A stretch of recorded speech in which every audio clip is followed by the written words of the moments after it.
Jesús nuevamente daría otra parábola. En esta ocasión acerca de un rey que hizo una boda a su hijo e invitó a muchos. Sin embargo, ellos rechazaron la invitación y no quisieron ir. El rey mandaría a otros siervos luego que todo estaba preparado. Sin embargo, no solo lo rechazaron, sino que algunos actuaron violentamente y mataron a los siervos. Al oír esto, el rey mandó a su ejército a destruir a aquellos homicidas y quemó la ciudad. Luego le dijo a sus siervos que invitaran a todo aquel que se encontrasen por el camino.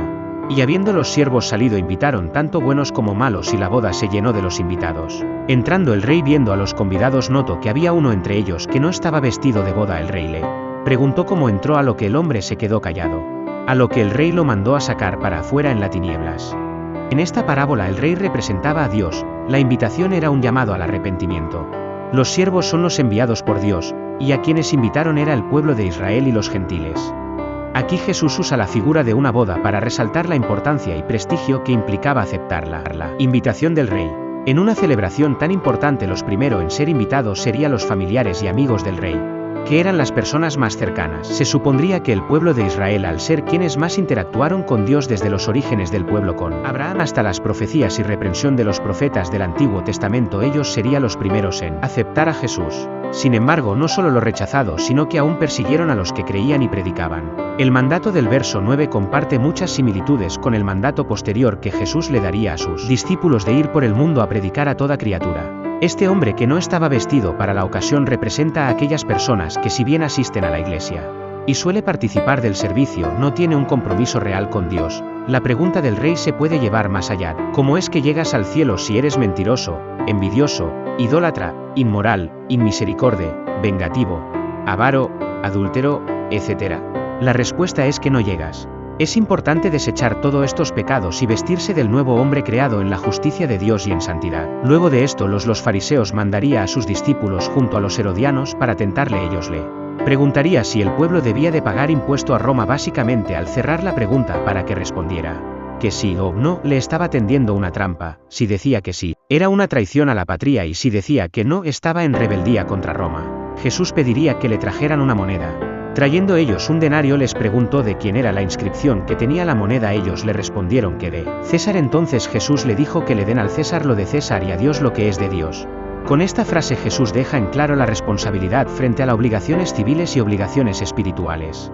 Como habitante de un país debemos de seguir la ley puesta por lo gobernante. El fin de estas leyes es poner orden en la sociedad, y Dios nos manda a orar por las eminencias que gobiernan nuestros países para que gobiernen bajo la voluntad de Dios.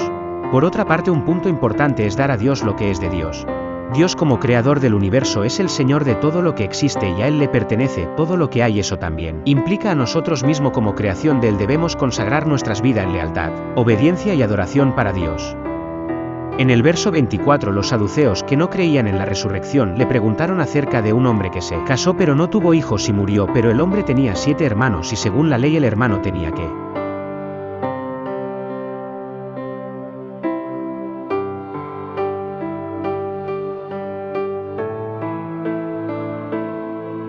En esta pregunta los saduceos buscaban ridiculizar a Jesús con una pregunta hipotética y exagerada.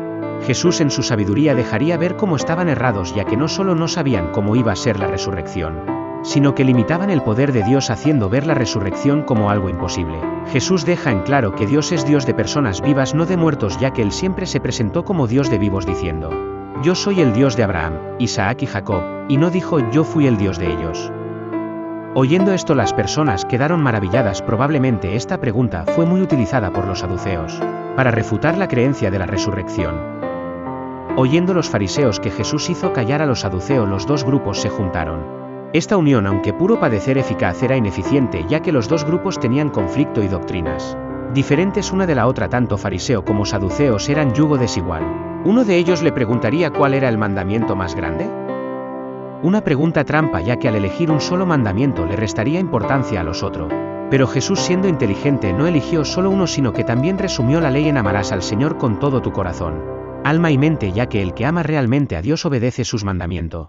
El segundo mandamiento es parecido: amarás a tu prójimo como a ti mismo, aunque este también procede de él amar a Dios, ya que el que dice amar a Dios y odia a su hermano es mentiroso, y amor de Dios no ha nacido en tal persona. Cuando Jesús dijo te amarás como a ti mismo, no estaba diciendo que primero debemos amarnos a nosotros para amar a otros, sino que como mismo te amas debes amar a tu prójimo, ya que dio por sentado que la mayoría ya tiene el amor propio y lo que no tiene amor propio ya está muerto literalmente.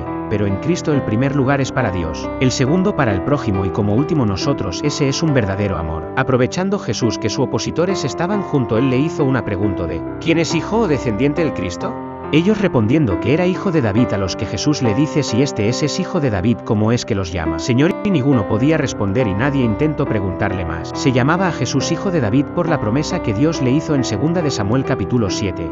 Era cierto que Jesús era hijo de David por su naturaleza humana que necesitó para venir a la tierra, pero también él existía desde antes de la creación, como dice el capítulo 1 de Juan: en el principio era el Verbo, y el Verbo era con Dios, y el Verbo era Dios. Este era en el principio con Dios. Todas las cosas por él fueron hechas, y sin él nada de lo que ha sido hecho, fue hecho. Jesús no solo era hijo de David, sino Señor de David.